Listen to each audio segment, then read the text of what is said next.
Broadcasting all good? Very good. I declare open the second public hearing of the Joint Standing Committee on Foreign Affairs, Defence and Trade, Foreign Affairs and Aid Subcommittee in relation to its inquiry into matters into supporting democracy in our region. The hearing will be broadcast on the Parliament's website, and the proof of the official transcripts of the proceedings will be published on the Committee's website. I now welcome the representative from the International Institute for Democracy and Electoral Assistance to give evidence today. For the Hansard record, would you please state your name and the capacity in which you appear before the committee? Yes, my name is Liina Rikkilä-Tamang, a Regional Director for Asia and the Pacific Office of Institute for Democracy and Electoral Assistance. Excellent. This hearing is a legal proceeding of the Parliament. The giving of false or misleading evidence is a serious matter and may be regarded as a contempt of Parliament. The evidence given today will be recorded by Hansard and attracts parliamentary privilege. I now invite you to make an opening statement before we proceed to discussion. Thank you. And thank you so much to the honoured members of the committee for inviting me to speak at this public hearing today. As you may know, International IDEA is an intergovernmental organisation with 34 member states, including Australia as one of its founding members and several member countries from the region as well. The Institute's mission is to advance sustainable democracy by producing comparative knowledge, developing democratic capacities, convening dialogues and engaging in policy advocacy. And our headquarters is in Stockholm, Sweden, and while the Asia Pacific Regional Office is here in Canberra by agreement with DFAT, which we are grateful for, and we have several country offices in the region. I myself from Finland, as you may have guessed from my accent. International IDEA publishes what is called Global State of Democracy Indices, measuring democratic advances and declines in 173 countries. These datasets are published annually, along with the related report, providing qualitative analysis and policy recommendations. And the very latest GSOD report, entitled Forging Social Contracts in a Time of Discontent, was officially launched yesterday or morning Australian time. And as a new feature, we launched a democracy tracker, which provides monthly qualitative updates of the countries covered, along with the beta version of an early warning tool for identifying democratic deterioration in almost real time. So it's based on this expertise that we prepared our written submission to this inquiry, and I want to use my time to emphasize some key messages from that submission. Number one, yes, Australia should give more prominence to democracy support in the region. And one can support this argument in several ways. A more democratic region is obviously a better place to prevent and respond to security threats, achieve economic prosperity while addressing inequalities, and meet people's human rights and moral aspirations. The United Nations 2030 Agenda for Sustainable Development recognizes the linkages between accountable and transparent institutions, the rule of law and justice, and sustainable development. At the same time, we know, and this is one of the main findings of the latest GSOD report, democracies are declining or stagnating globally.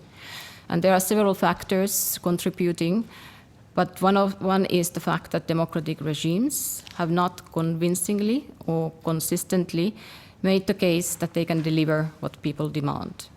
Other factors in our region include the rise of exclusionary ethno-nationalist movements, the continued influence of security forces in political institutions, state capture by elite, corruption, and at times economic mismanagement. And as a consequence, a significant threat to democracy often comes from the leadership of democracies themselves. And at the same time, we should certainly avoid false nostalgia. The number of democracies in Asia and the Pacific region has doubled since 1975. The worry is really the stagnation or the decline in quality and even backsliding of democracy over the last 10 years or so. So our written submission makes the following specific suggestions, what Australia can do to support democracy in the region, and briefly. Number one, bolster the democratic institutions, sort of countervailing institutions, including parliaments, judiciary, anti-corruption bodies, election management bodies, and institutions set up to protect freedom of expression. Second, move support from conducting elections toward protecting elections in the region. And here I would also like to endorse the recommendations made in the submissions by the Australian Election Commission to adopt electoral cycle approach when providing electoral assistance. Number 3, help to ensure comprehensive approach to address digital threats to democracy, including regional initiatives. And number 4, support regions' human rights, democracy defenders, as well as media and academia, and continue this well beyond the democratic transition. And number 5, recognize that functioning democratic institutions are critical in mitigating and adapting to consequences of the climate crisis in the region.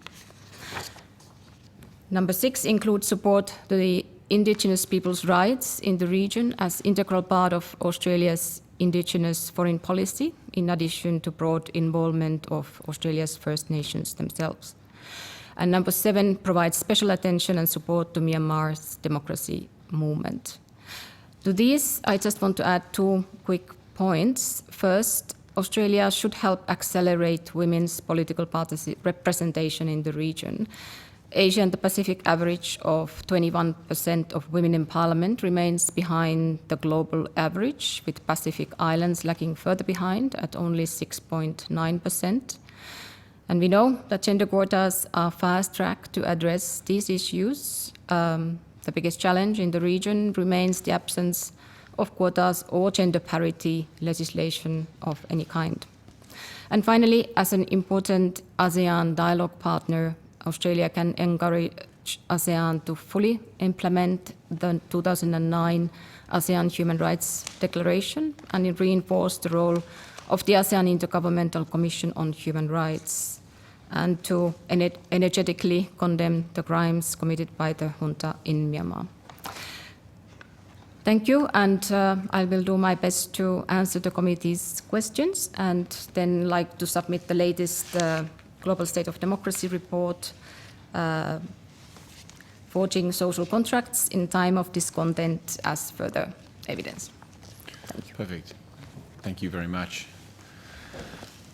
Well, maybe we'll just go around the table. You've got a very good audience of MPs who have come to have this discussion. So maybe we'll start with the member for Jagga Jagga, and if each member can introduce themselves, I'll ask the first question, then hand it over to Deputy Chair. 2 or 3 minutes. Sure, David. Thank you very much for your evidence. Just looking around our region, where we have examples of elite capture by certain regimes that are seeking to exert influence, where we're trying to build institutions such as civil society and democratic institutions. Do you have a view on how democratic nations that are supporting democracies should be working to counter things like elite capture?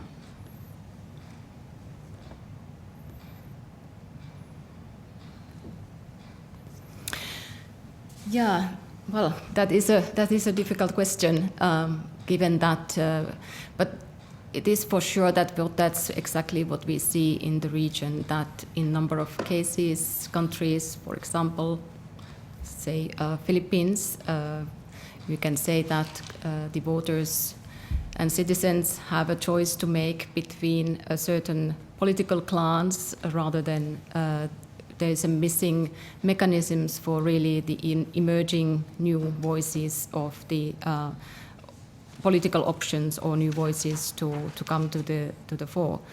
The reasons often relate to obviously the history of the political history of the country, the electoral systems of the country, what the overall parliamentary and political developments of the country, what the other nations and democracies can do. I guess what we do from the international idea is to simply provide the comparative experiences of alternative arrangements, encourage the kind of constructive engagement between different institutions to institutions, be it from the parliament to parliament, from EMBs to EMBs or human rights commissions to human rights commissions in a sense of, in the spirit of sharing bilateral experiences and regional, one's own experiences with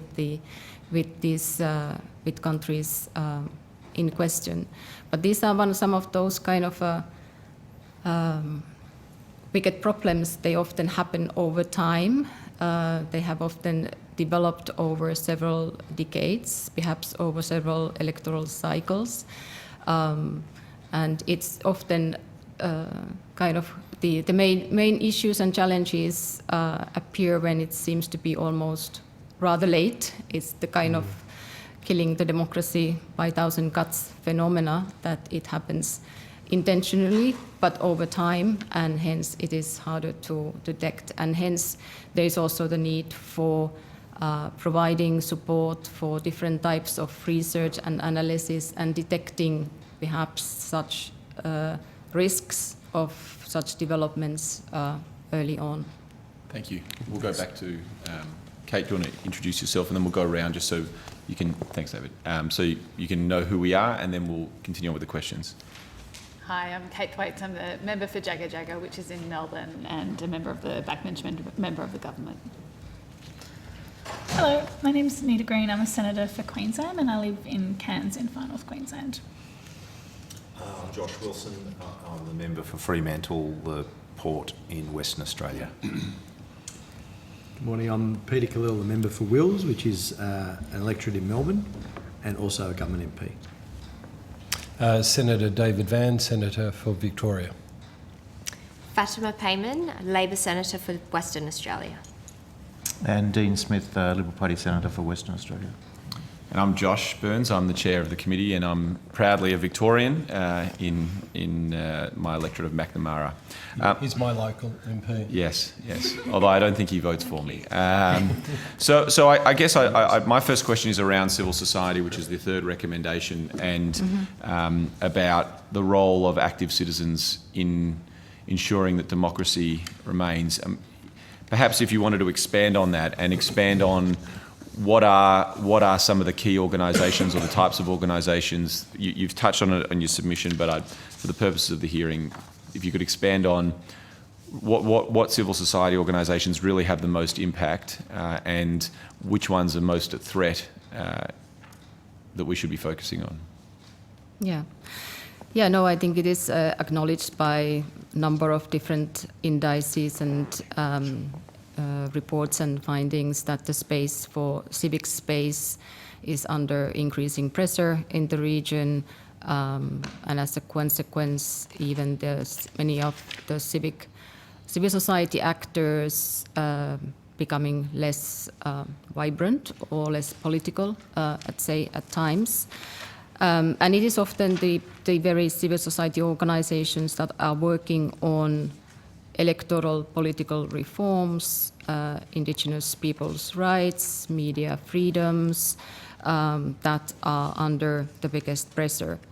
As we know, there are several countries in the region that have outlawed the foreign funding, or at least made it rather complicated at best and dangerous at worst for the civic society actors to operate. And at times these are the very same countries that do receive bilateral or multilateral financial support themselves, but are critical of the civil society receiving the same.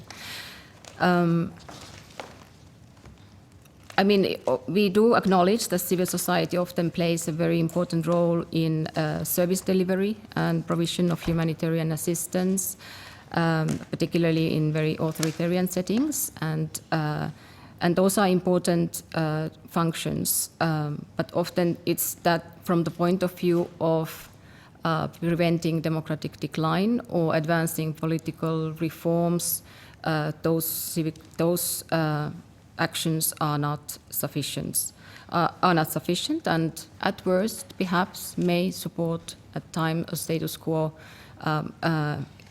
in against those organizations that are really seeking to come up with reforms.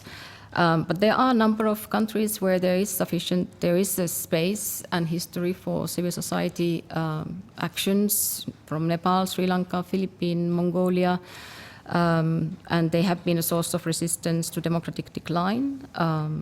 We saw in Indonesia, it was really the civil society that mobilized to resist any constitutional amendment to extend the presidential terms. And I guess our message is that support in these contexts should go on well beyond the immediate years of democratic transition.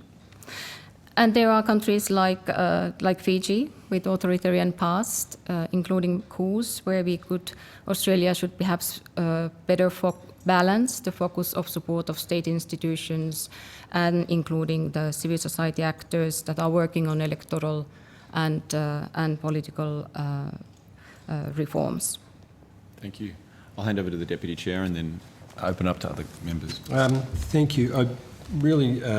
What took me most about your submission was where you're talking about the challenges of disinformation going on. Obviously, we're seeing that around the world, and it's a growing problem. I'm not aware of the Freedom Online Coalition, but if you could, I assume they're Googleable, or can you introduce me to them? I'd like to engage with them, or perhaps have them engage with this inquiry as well.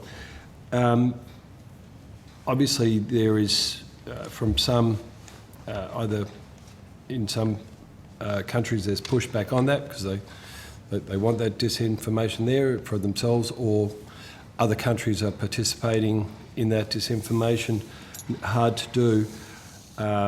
Obviously, we've got a pretty good regime here that we try and push back on that. As well as the AEC, do you see a role for any other government agencies to try and work either via the AEC or DFAT to do some of that work? And do you know if ASEAN or PIF have that on their agendas as a line item? Yes, thank you. Yeah, I'm certainly happy to introduce you the Freedom Online Coalition. What we argue that with the digitalization of society is obviously a given, but it comes with number of threats stemming from repression of online activities, intense surveillance, or internet shutdowns, as well as then the active disinformation campaigns, which we have seen in the region, recent elections in the Philippines, where there was a well-funded social media disinformation campaign regarding the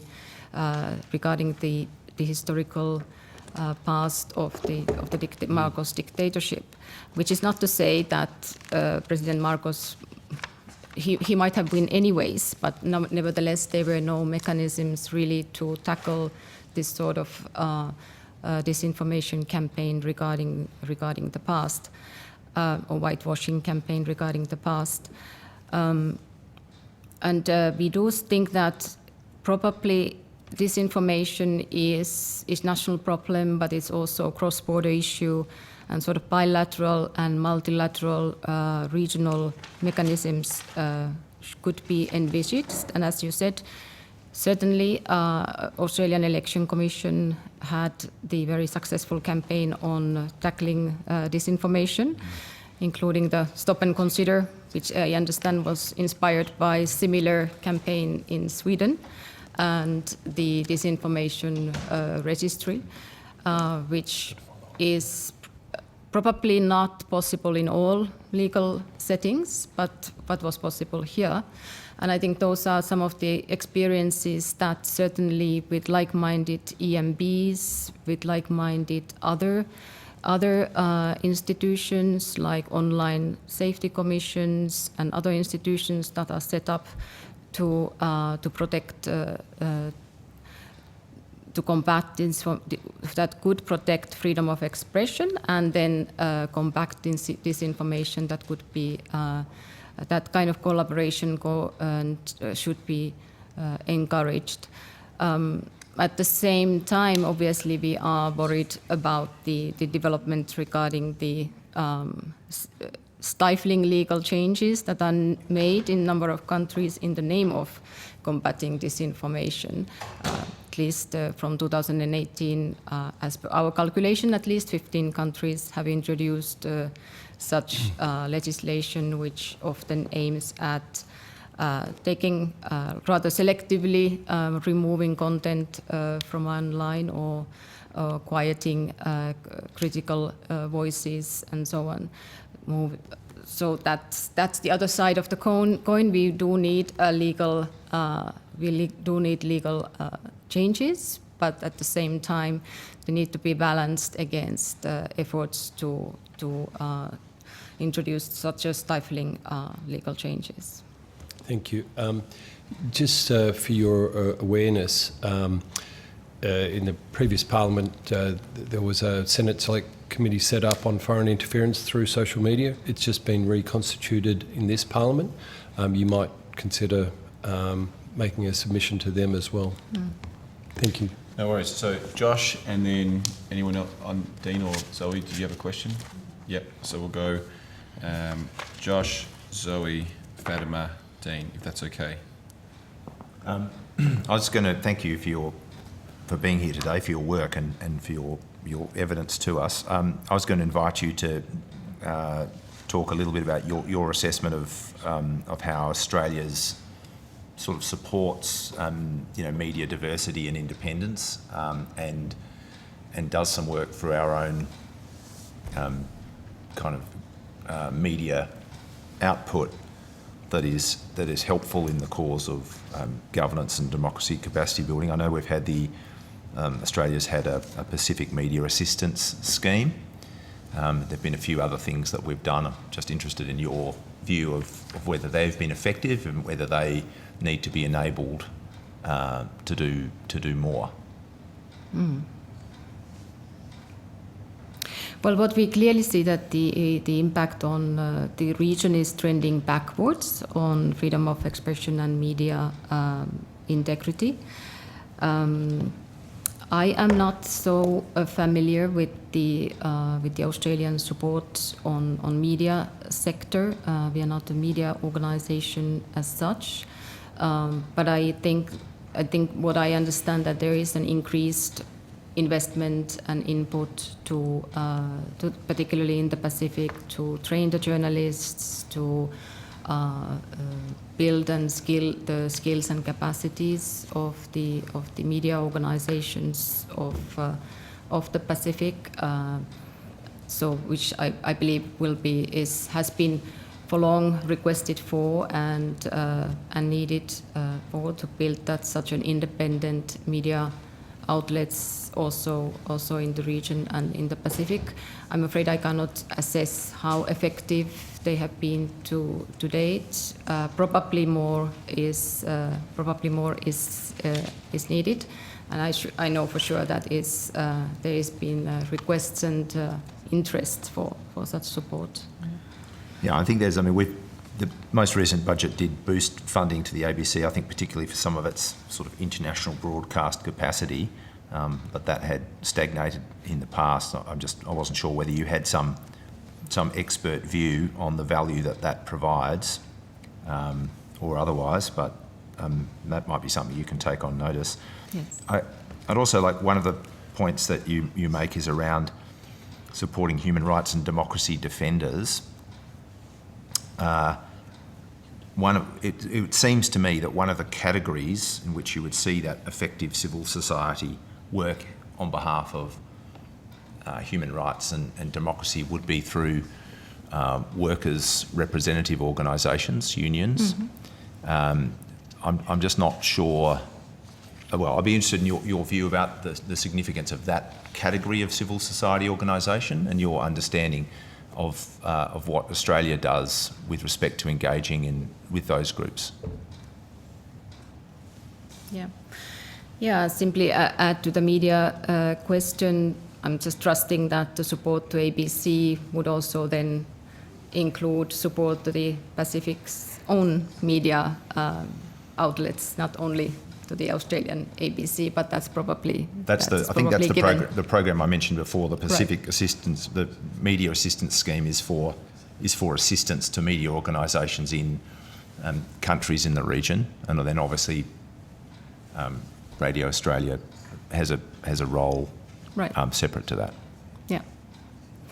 But regarding the civil society, human rights defenders and civil society support, apart from the direct support to them and different civil society organizations, we also are emphasizing that supporting civil society without supporting those national institutions and even multilateral mechanisms which are set up to protect those civil society spaces and organizations may be counterproductive as well. Because we need those state institutions which are there to keep the government in check and to protect institutions that do protect the freedom of expression or civil society space, be them human rights commissions or online safety commissions and so on. Regarding trade unions, certainly play an important role in number of countries in the region. Most familiar with the trade union organizations in South Asia, often, of course, attached to one political party or the other, and receiving some support from sister brother organizations from the region, from Europe, from globally, playing an important role and in expanding that space, oftentimes having increasing number of challenges in receiving such a foreign aid because of the extremely complicated bureaucratic regulations or outright ban of any foreign funding to these organizations. I'm not against regulating foreign funding or regulating having transparency and certain rules in place regarding receiving such funding, but oftentimes that is done in a sense of trying to censure or prevent certain types of funding taking place. So are there countries in our region that do restrict support for Union Aid Abroad or FIDA?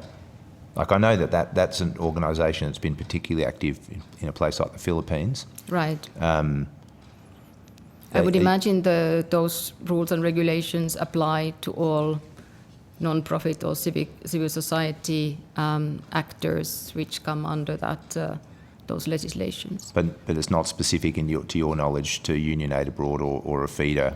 I mean, it's something you're saying that might apply at the national level to any development assistance that goes to certain categories of civil society organisation if the national government sees that as some sort of domestic interference. Yeah, that's right. But I'm not aware of any particular singling out the support to the trade unions that apart from these. But you're equally not. I mean, I'm just interested. We're obviously got to be thinking about how we can support these things better. And it seems to me a matter of common sense that one of the kinds of organisations that has almost always played a significant and constructive role in advocating for human rights and democratic participation has been workers' representative groups. Right. But I mean, so from your point of view, from IDEA, that's not a kind of a focus. I mean, one of the things you're encouraging here is supporting human rights and democracy defenders.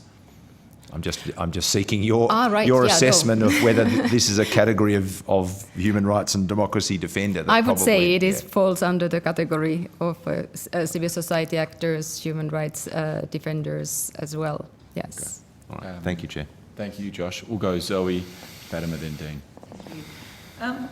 So just going to your recommendations or proposals and talking about protecting elections, I'm just wondering specifically what that looks like and whether there's an appetite for legislative change, regulatory change, a sort of more consistent system of regional election oversight, because obviously country by country is very different. And even here in Australia, there's a conversation around truth in political advertising, for example, which goes to disinformation. And my feeling is that if we're recommending other countries to try to combat disinformation around elections, it's hard for us to do when that's happening here as well. But, you know, so what would that look like in terms of protecting those elections? Is it legislative? Is it regulatory, or is it voluntary?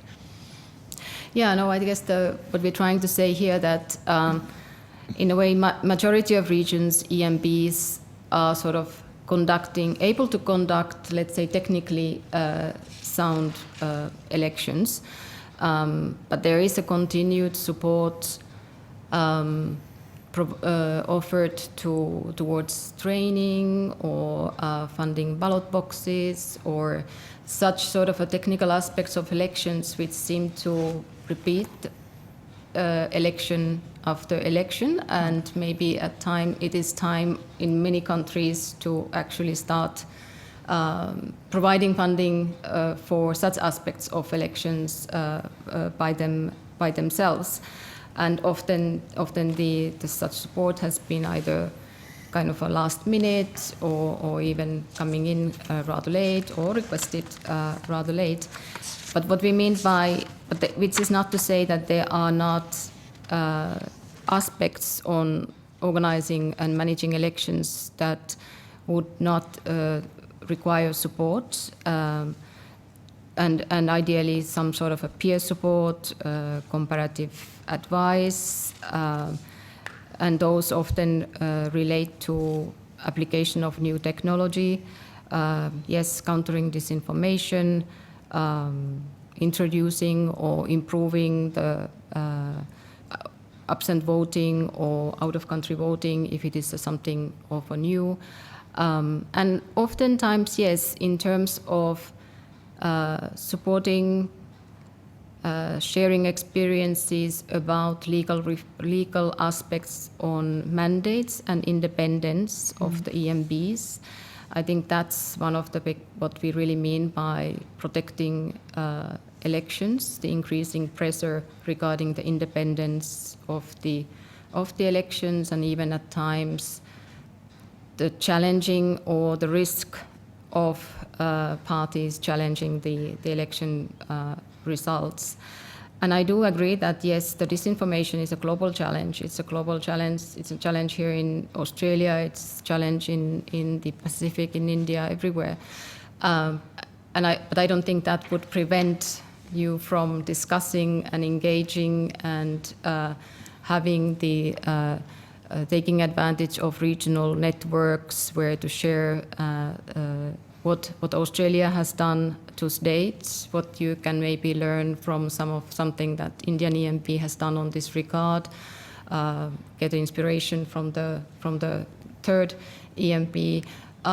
It's what we are encouraging really is this sort of a peer advice and support, but also then, when possible, support of different other electoral stakeholders, domestic observers, election organizations that are working on to introduce new legal framework that would strengthen the independence of the EMP, or make sure that the election technology that is introduced is done in a careful and incremental manner, or new any legislation that might be needed to address the disinformation regarding elections.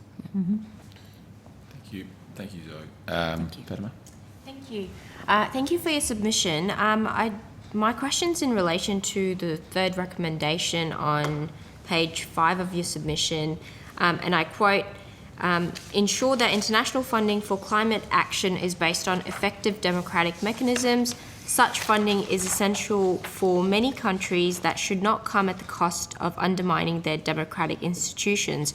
I was just wondering if you could provide us examples of democratic institutions being undermined in relation to climate action funding. Yeah, I guess that recommendation is really stemming from some of the discussions that we have had with, particularly with the Pacific partners and organizations who feel that while yes, support of climate to address the climate crisis, they do need help and support, but at times there is a big question of absorbing that support, whereas different government agencies to be able to fully absorb in a meaningful manner that would not increase corruption or misuse, abuse of such funds, and that the use of the funds would also go through the public, to extent possible, the public scrutiny, consultations, parliamentary discussions, and debates regarding the best possible use of such funds. So that's what we mean by that the support provided in the name of combating climate crisis that should ideally strengthen the democratic institutions rather than undermine. Thank you. And just finally, we are seeing a massive rise in young people advocating for more action on climate change, and taking that sort of political participation on a global scale. Like, are there any particular countries that come to mind, perhaps maybe within our Pacific region, that we can get some inspiration from? I think there are several Pacific countries from Tuvalu to Fiji, Solomon Islands, as far as Kiribati, the civil society, youth groups they have really come up with very creative alliances with their own governments to advocate at the international fora and forums. What we hear is then that at times the kind of advocacy at the international forum, it does not necessarily translate to reforms at the domestic level, and that there are still a number of unresolved issues related to really fair and just way of managing the required relocations of people, managing the disaster relief that is often already required. I guess that is really that while there is a huge successful alliance and coming together at the international forum and advocacy from the Pacific by government and civil society youth groups, there is still work to be done on translating that at the domestic policy. Okay, thank you. That's all from me, Chair. Thank you very much, Senator. Thank you very much, Chair. Australia embarks on a variety of democracy-building initiatives in its own name. Can you provide us with your sense of what is the attitude or regard that the region has for Australia's democracy-building initiatives? I guess the main thing is that there hasn't been that many initiatives in the name of democracy building or support in the recent past. I mean, of course, probably a number of initiatives in the name of good governance, but not necessarily in the name of democracy support. I'm most familiar with the work that is channeled through the BIANZA and the election management, the regional Pacific Island, New Zealand, Australia election management bodies, where the Election Commission of Australia is taking the lead. And that is for sure well received. It's a network of peers and works on the basis of sort of sharing experiences and receiving support and assistance as and when requested. And I believe there is in Southeast Asia, yes, the civil society support, which is also well received. But I think I guess the main message has been that there has been absence in comparison to, let's say, the democracy support provided by some other countries like the European Union or Scandinavian countries or Canada, US in this space. Yeah. My second question goes to what you've already sort of hinted at. Is it better for Australia to focus its efforts on providing technical proficiency around building democracy, like the Australian Electoral Commission and capacity building, or should the priority be to provide support to civil society networks? Now, of course, I was hoping you might be able to sort of identify what is the most effective of the two from Australia's perspective, or what might actually be best received in the region. Well, I don't think the one deletes the other. There is at times still some needs for what you call technical assistance or skill development, but particularly on what it comes to what I was trying to say in the area of election, for example, to perhaps be more selective on which aspects of elections to support when countries start to be capable to actually technically manage the elections well by themselves, whereas there might be new emerging areas or in the sense of protecting elections that where such support may be still needed. But otherwise, yes, I think more the kind of support of civil society, action, academia, media organizations, but to extend it is possible to those institutions in countries which are set up to protect the civic space, or institutions which are set up to protect the freedom of expressions through constructive engagements and like. So I'm not saying the one would eliminate the other. The question is, of course, the way the approach that is adopted, the way it is channeled, the organizations that is used and utilized, how much is done in cooperation with national, local organizations, and so, yeah. Thank you. Finally, when we think about the regression of an emerging or fragile democracy back to authoritarianism, what is the most important feature that is worth preserving in order to slow or stop the regression? So is it the existence of a national human rights framework and institution, for example?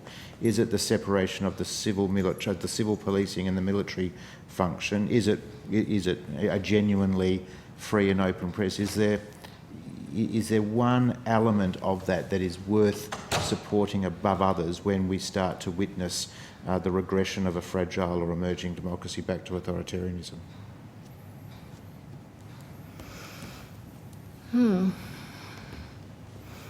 Yeah, I would not like to pick up one to be saved, but I think the institutions that are there to provide the check to the government are such.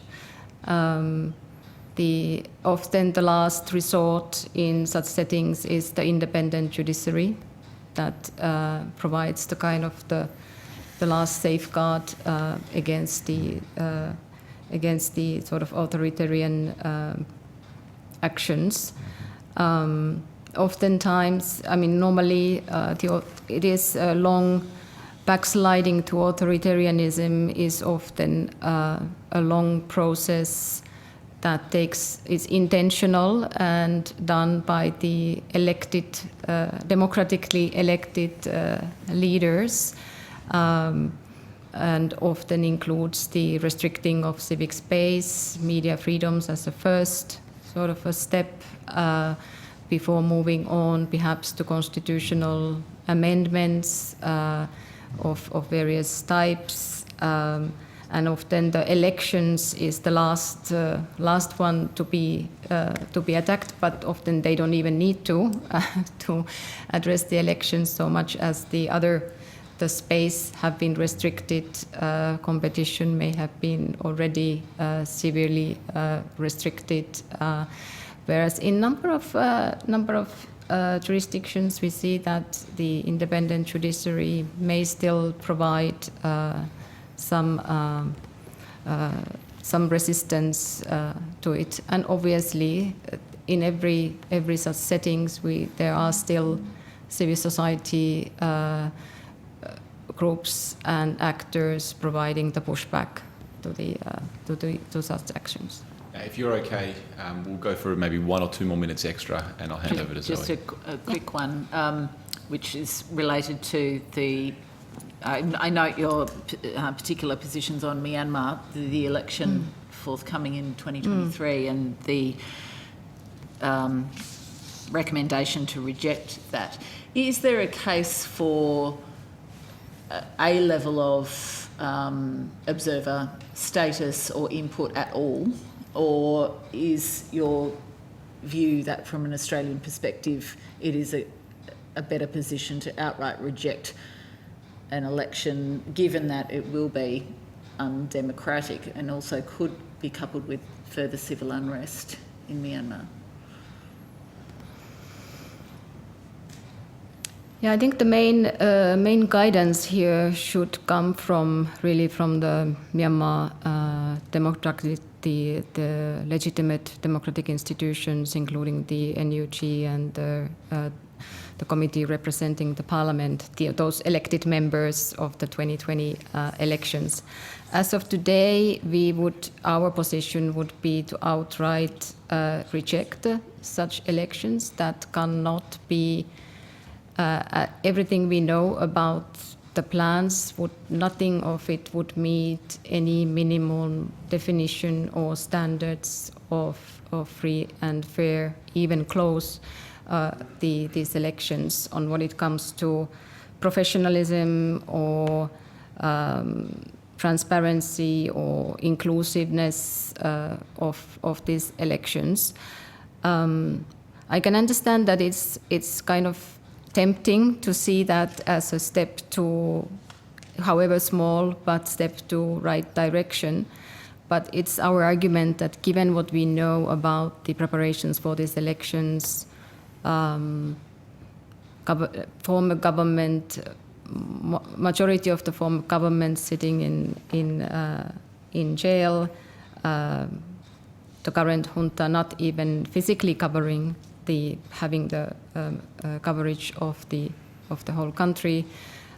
We cannot see anything good coming out of these elections. And apart from Myanmar, what I think it would send a very worrying message to anyone out there, encourage those who would like to reject election results, as the junta did regarding the election results of 2020. Yeah. So I think there's even broader implications beyond Myanmar of accepting these elections with the terms as we know today. Thank you. I'm told Mr. Wilson has a very quick question. Yeah, just one final one. I understand that the second US-led or US-auspiced summit for democracy is Yes. not far away. I'm just interested, what's your assessment of the value of that summit process, and is it something that Australia has been an active contributor to? Well, we do consider any multilateral global effort to speak about the democracy is a much welcomed initiative. There are different, what they're called cohorts going on at the moment on different aspects of under different themes at the moment. And we are a member of few of them. And I know that Australia is also a member, at least, of one of the cohorts regarding the increasing women's political participation representation. Australia made some commitments, and we are now living the year of action. So I guess these cohorts role is to follow how these commitments have been met. And indeed, year is almost over, and the next. I don't know if the date has been yet set, but around the March 2023, the sort of a summit is to convene. It's still unclear whether it's going to be physical or online or both, and who will be invited this time round, the same countries or others. And I think what would be important is for that democracy summit to stay alive is that other countries than United States sort of take the lead from now on for many reasons, also to increase the legitimacy of the process. But otherwise, we would obviously love to see that there would be an appetite by Australia and other democracies of the region to continue and carry on such initiatives, so that Democracy Summit could be a calendar event for years to come.